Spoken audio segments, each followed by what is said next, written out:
Students कल हमने जो रीड किया था उससे नेक्स्ट आगे हम रीड करेंगे, ठीक है। आइए करिए, मास्क करो, नीचे कर लो थोड़ा सा, कोई बात नहीं, करो अच्छे से, जोर से, loudly. How do these traits जोर से। express? How does the mechanism of hereditary work? Cellular DNA is the information source of making protein in the cell. A section of DNA that provide information for one protein is called the gene for that protein. How do proteins control the characteristics that we are discussing here? Let us take the example of tallness as a characteristics. We know that plants have a hormone that can trigger growth. Plant height can thus depend on the amount of particular plant hormone. The amount of plant hormone made will depend on the efficiency of the process for making it. Consider now an enzyme that is important for this process. If this enzyme work efficiently, a lot of hormone will be made, and the plant will be tall. If the gene for that enzyme has an alteration that makes the enzyme less efficient, the amount of hormone will be less. The plant will be short, thus genes control characteristics or traits. Okay बेटा,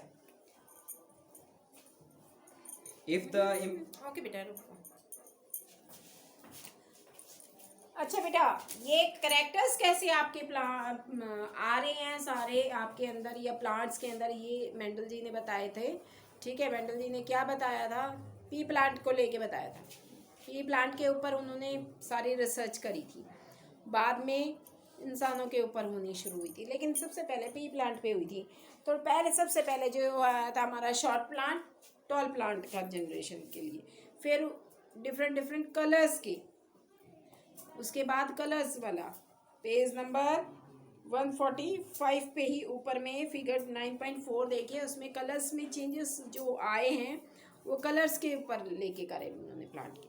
फिर उन्होंने उसके बाद किसके ऊपर करा, पहले plants के हाइट पे, फिर उनके कलर्स पे, फिर उन्होंने उनके सीड्स के ऊपर करना शुरू करा। एक तो बिल्कुल कलर ग्रीन शीड लिया, मटर का दाना, बिल्कुल हरा मटर का दाना लिया, फिर सूख जाते तो वो येलोइश हो जाते हैं और उनमें रिंकल आ जाते हैं, सूखने के बाद उनमें रिंकल आ जाते हैं ना, लाइनें आ जाती हैं, तो वो वाले मटर के प्लांट्स लिए। सबसे पहले उन्होंने क्या करा, येलो और green, sorry round and green. Round के लिए उन्होंने लगाया RR और ग्रीन के लिए स्मॉल y, ठीक है। उसके बाद उन्होंने क्या करा, इनकी क्रॉस कराई गई। उसके बाद लिया थोड़ा रिंकल वाला, ये ग्रीन था बिल्कुल जो मटर का दाना, उसके बाद ये वाला मटर का दाना कैसा था, रिंकल था,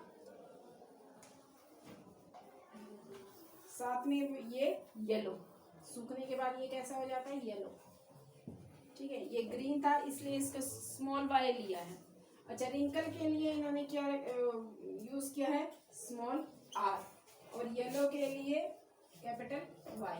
अब इसकी जो क्रॉसिंग थी बहुत लंबी हो जाएगी क्रॉसिंग, वो आपने क्रॉसिंग करके नहीं दिखानी है, ठीक है। एक टेबल बनाई गई, उस पर क्रॉस करा गया RRY Y और RRY Y, बहुत लंबी क्रॉसिंग हो जाती है, ठीक है।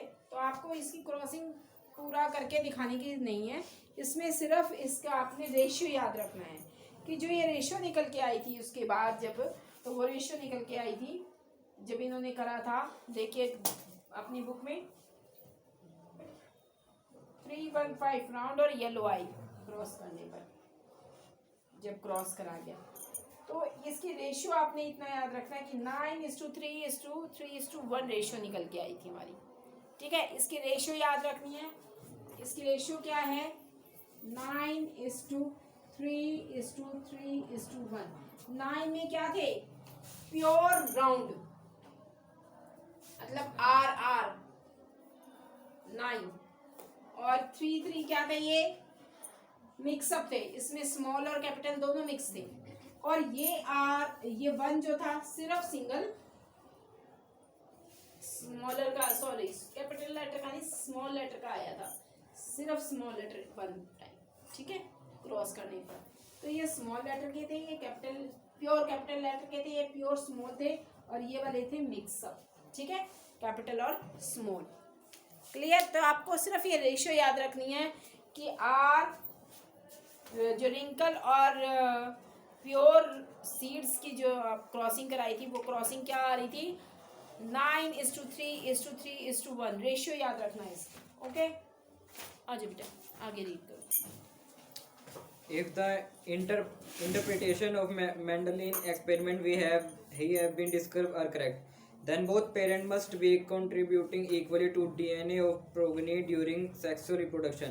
We have discussed this issue in previous chapter. If the both parent can help determine the trait in the progeny, both parent must be contributing a copy of the same gene.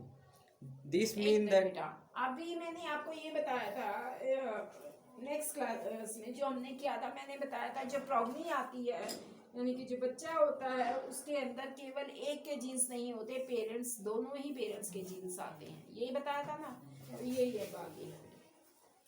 चलिए, this means that each pea plant have must two seed sets of all genes, one inherited from each plant. For this mechanism to work, each germ cell must have only one gene set. How do germ cell make a single set of genes बेटा जोर से।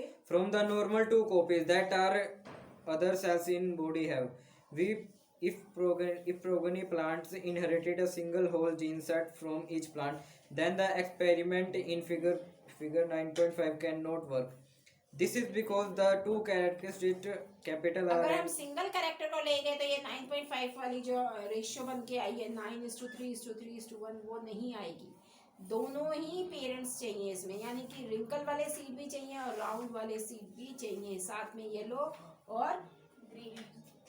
Yellow जो सूखने के, wrinkle होने के बाद जब सूख जाते हैं बीज तो येलो हो जाते हैं।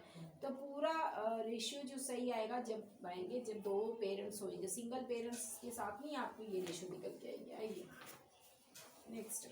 this is because the two characteristics of capital R and small y would be linked to each other and cannot be independently inherited. This is explained by the fact that each gene set is present and not a single long thread of DNA. ठीक But है? as एक second. This is explained by the fact that each gene set is present. Each gene set present पाया जाता है उसकी pregnancy में, मतलब जो नया जीव निकल के आता है दुनिया में बाहर, उसके लिए दोनों के करैक्टर प्रेजेंट होते हैं, ठीक है, एक सिंगल के करैक्टर नहीं प्रेजेंट होंगे, कुछ पेरेंट्स के मतलब कुछ फादर के तो कुछ मदर के निकल के आते हैं उसमें। ओके बेटा। but as separate independent pieces, each called a chromosome. Thus each cell लेकिन but as separate independent pieces each called a chromosome, लेकिन जब उसमें से सिंगल पीस जो हम उसको कहेंगे उसके अंदर जो है वो उसके क्या है, क्रोमोसोम्स बोलेंगे हम उसके। वो किस पे डिपेंड करा है उसने, क्रोमोसोम्स पे। Okay. Thus, each cell will have two copies of each chromosome, one each from the male and female parent. Every germ cell will take one chromosome from each pair, and these may be either maternal or paternal origin. When two germ cells combine, they will restore the normal number of chromosomes in the progeny, ensure the stability of the DNA of species. Such a mechanism of inheritance explains the result of Mendel experiment and is used by all sexually reproducing organisms. But asexually reproducing organism also follow similar rules for inheritance. Can we work out how their inheritance might work? ये sexual reproduction के लिए बात हो रही थी कि sexual reproduction में जब जीव आते हैं तो उसमें दोनों ही पेरेंट्स के कैरेक्टर सामने आते हैं, ठीक है। लेकिन एसेक्सुअल रिप्रोडक्शन जो होती है, यानी कि जब एक स्प्लिट होकर टू पार्ट में डिवाइड हो जाता है, जैसे अमीबा बताया था मैंने, वो क्या करता है, उसका न्यूक्लियस स्प्लिट हो जाता है और वो टू पार्ट्स में डिवाइड हो जाता है, ठीक है।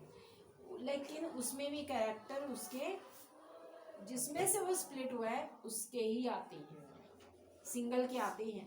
वो सिंगल ही तो होता है एक, वही तो टूट के दो भागों में डिवाइड हो जाता है। तो सिंगल के मतलब यानी कि अपने पेरेंट्स के कैरेक्टर उसमें भी आते हैं, फिर वो ही आगे आगे स्प्लिट होता चला जाता है। ओके बेटा।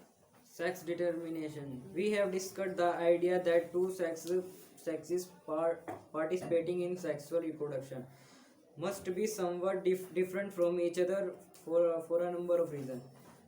How is the sex of a newborn individual determined?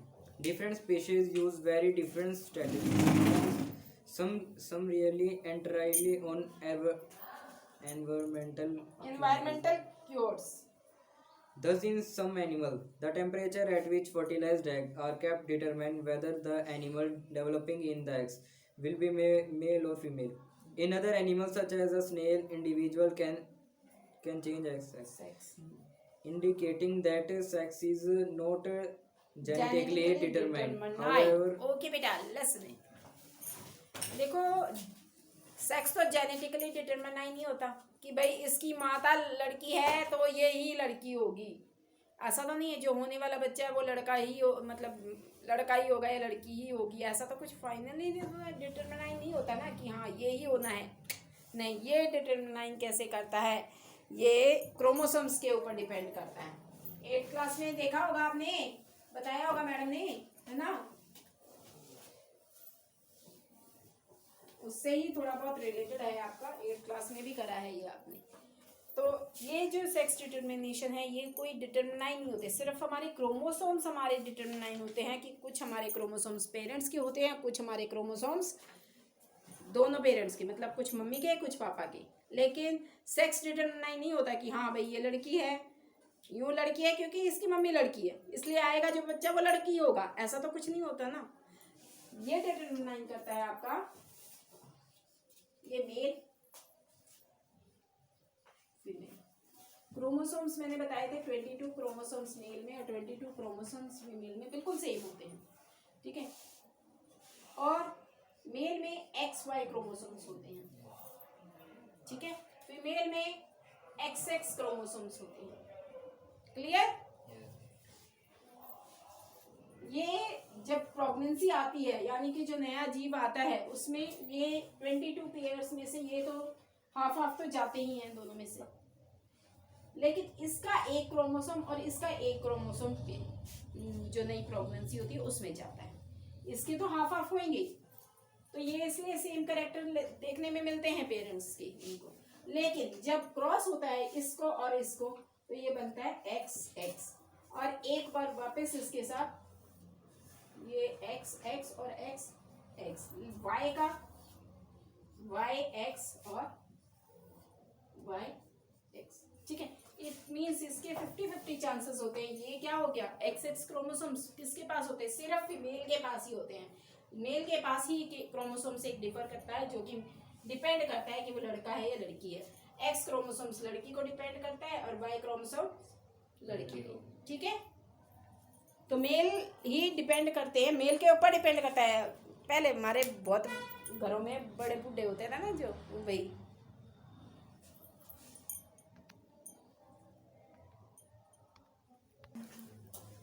the explanation lies in the fact that all human chromosomes are not paired. Most human chromosomes have a maternal and a paternal copy, and we have 22 such pair. But one pair called sex chromosome is odd in not always being a perfect pair. Women have a perfect pair of sex chromosome, both called X. But men have a mismatched pair in which one is normal sized X, while the other is short one called Y. Okay, So थोड़ा women जोर are से बोलो। so women are XX while men are XY. Now can we work out what the inheritance pattern of X and Y will be? As Okay. figure तो आपसे अगर एक question पूछा जाता है, शॉर्ट क्वेश्चंस बन के आएगा, तो क्या क्वेश्चन बन के आएगा कि नेम वन सेक्स क्रोमोसोम्स, तो XX और YY। Female sex chromosome is XX and male chromosome is X and Y. That one chromosome is differ and 22 chromosomes are same in male and female, okay. As figure point 9.6 shows, half the children will be boys and half will be girls. All the children will inherit an X chromosome from their mother regardless of whether they are boys or girls. Thus, the sex of the children will be determined by what they inherited from their father. A child who inherited an X chromosome from her father will be a girl, and one who inherit X chromosome inherited मतलब उनके हमारे अंदर आना, inherit होना, हमारे अंदर आना, ठीक है। Inherited will be good. Inherited एक जनरेशन से दूसरे जनरेशन में ट्रांसफर होते रहते हैं, तो वो इनहेरिटेड होते रहते हैं हमारे कैरेक्टर, ठीक है, जनरेशन टू जनरेशन। ओके बेटा। Evolution. We have noted that बेटा एक मिनट, एवोल्यूशन तो आपका ये ना कट है, ठीक है। तो हमारा चैप्टर, ये वाला चैप्टर यहीं पे फिनिश हो जाता है। तो इसी के साथ हमारा ये चैप्टर कंप्लीट हो जाता है। इस चैप्टर का सिर्फ इतना ही पार्ट है आपका सिलेबस में आना है, जो बाकी सारा आपका कट ऑफ है, ठीक है। 10th क्लास आपका ये सिलेबस आगे कट ऑफ है, तो आप इतना क्लियर हो गया सभी को? Yes ma'am. ओके। इसमें अगर किसी को कुछ पूछना है तो पूछिए बेटा, कुछ क्वेश्चंस हैं किसी को इसके लिए? ओके, तो इसके साथ ही हमारा ये चैप्टर कंप्लीट हो जाता है। और बेटा कुछ क्वेश्चंस हैं इसकी, ज़रा देखिए, माइंड अप कीजिए ज़रा।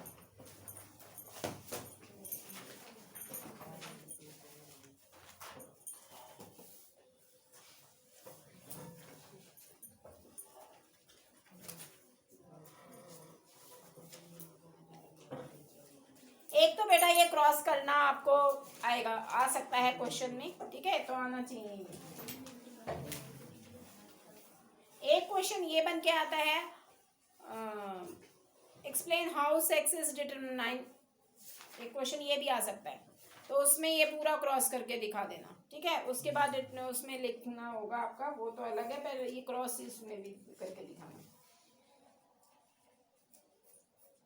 आपकी बुक का एक क्वेश्चन है, how do Mendel experiment shows the trade में एंड डोमिनेंट और रिसेसिव। डोमिनेंट और रिसेसिव का मतलब बताइए आप मुझे। अब डोमिनेंट का मतलब क्या है और रिसेसिव का मतलब क्या होता है? डोमिनेंट वो स्ट्रांग होता है, हाँ जी, डोमिनेंट स्ट्रांग होता है और रिसेसिव थोड़ा कमजोर वीक होता है। हाँ, कमज़ोर होता है। जो वो कमज़ोर कैरेक्टर क्या करता है, जैसे कि मान लीजिए बेटा, एक पेरेंट्स कैसे हैं, एक पेरेंट्स का बहुत ही साफ रंग है और एक पेरेंट्स का डार्क कलर है, तो जो प्रेगनेंसी आएगी उसका कलर में भी पॉसिबिलिटी हम ये लगा के चलते कि डार्क कलर आएगा, क्योंकि लाइट कलर के ऊपर डार्क कलर वो क्या हो जाता है, आ जाता है। तो हम ये कह सकते हैं कि जो कलर हमारा सामने आता है, कलर भी हो कुछ भी हो, जो भी हमारा बिल्कुल सामने हमें दिखाई देता है, वो क्या कहलाता है, डोमिनेंट। और जो चीज़ छुप जाती है उसको बोला जाता है रिसेसिव। छुपने वाली चीज़ को बोला जाएगा रिसेसिव और सामने आने वाली चीज़ को बोला जाएगा डोमिनेंट।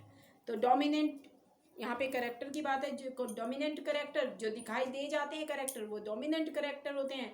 लेकिन कुछ करेक्टर ऐसे होते हैं जो दिखाई नहीं देते, वो पेरेंट्स के, हमें दोनों पेरेंट्स के करेक्टर हमारे अंदर होते हैं, एक के हमें दिखाई दे जाते हैं और एक के नहीं दिखाई देते। नहीं दिखाई देते मतलब वो हमारे अंदर है तो सही, लेकिन वो कैसे हैं, रिसेसिव है, छुपे हुए करेक्टर हैं। ओके,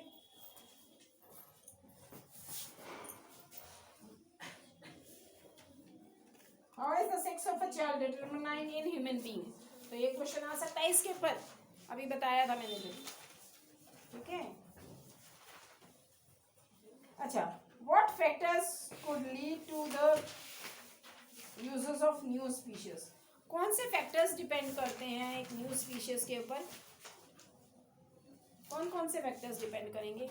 एक इन्वायरमेंटल उसके ऊपर बहुत ज़्यादा मायने रखता है, ठीक है। कोई भी कैरेक्टर हो, हम ह्यूमन बीइंग की बात नहीं करते, हम जीव जंतुओं से ले लो, सभी के ऊपर कैरेक्टर कौन सा डिपेंड करेगा? एक इन्वायरमेंटल का करेगा, दूसरा जेनेटिक ड्रिफ्ट, जेनेटिक मतलब जनरेशन टू जनरेशन जो आ रहा है कैरेक्टर, एक एनवायरमेंटल का और दूसरा जनरेशन टू जनरेशन जो कैरेक्टर हमारा ट्रांसफर होकर आ रहा है। तो कुछ ये क्वेश्चंस हैं। और व्हाट इज फॉसल फ्यूल्स, इससे नेक्स्ट क्लास में भी फॉसल फ्यूल मैंने बताया था।